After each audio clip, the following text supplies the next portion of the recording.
And as the president signals the war may be ending soon, the U.S. just launched its 10,000th strike against Iran. More U.S. troops are also moving into the Middle East. Joining me now, I have retired U.S. Air Force Lieutenant Colonel Bernie Flowers and former Deputy National Security Advisor for Vice President Cheney, Steve Yates. Gentlemen, good morning to both of you. Thank you for your time. Steve, if I could start with you this morning. Iran has rejected our 15-point ceasefire proposal plan. They're now laying out their own demands, including the end of aggression and assassination, security guarantees, even reparations from the United States. We seem so far apart here. Do you think a deal is even possible?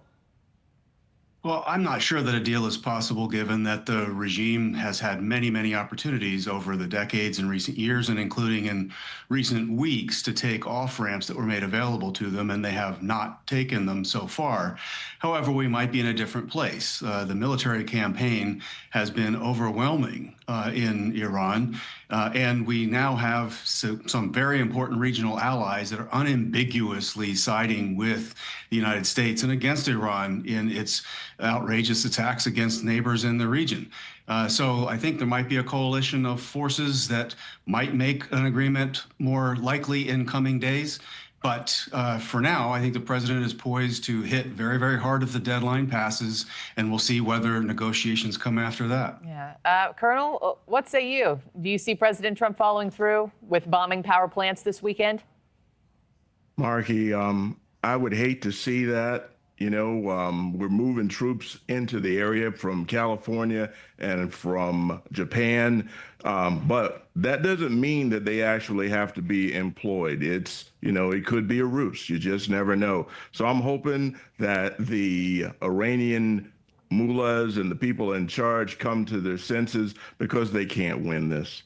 Colonel, let me just follow up with you real quick. There's this new CNN report that Iran is boosting its defenses on Karg Island. That includes laying these traps, moving additional military personnel, we're told. How high are the risks of a ground operation, you think? It's pretty high. Whenever bullets start flying, you just don't know what's going to happen. Even if you have a superior force, there's a lot of things that could be done. There's all kinds of booby traps. There's all kinds of anti-ship missiles. There's all kinds of mines, that sort of thing. You don't know what's out there. But on our side, we have the best technology and the best trained people that the world has ever seen. But let's not employ that unless we have to. Steve, there are these mixed messages coming from the White House.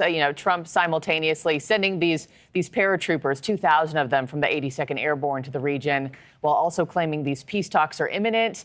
He says we've won the war, that there's already been regime change. Is that a deliberate negotiating strategy, or do you think the administration is genuinely undecided about its next move?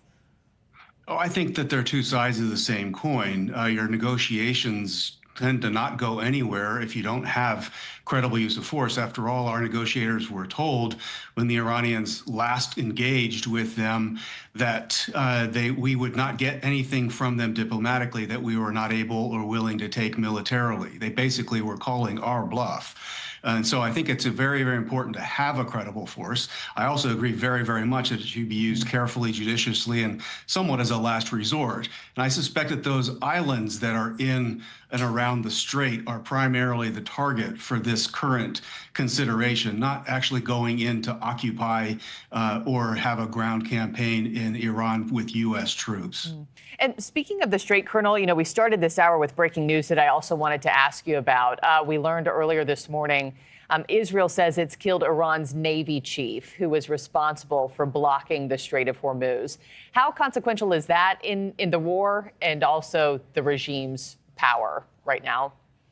Whenever one of their leaders is killed or destroyed or whatever, it just, adds to their problems, because you're taking away their ability to command and control. Right now, they can't communicate, from what I understand. So that makes it very difficult to control their forces. So, yeah, the Israelis and the Americans are doing what needs to be done. We're walking right down the playbook.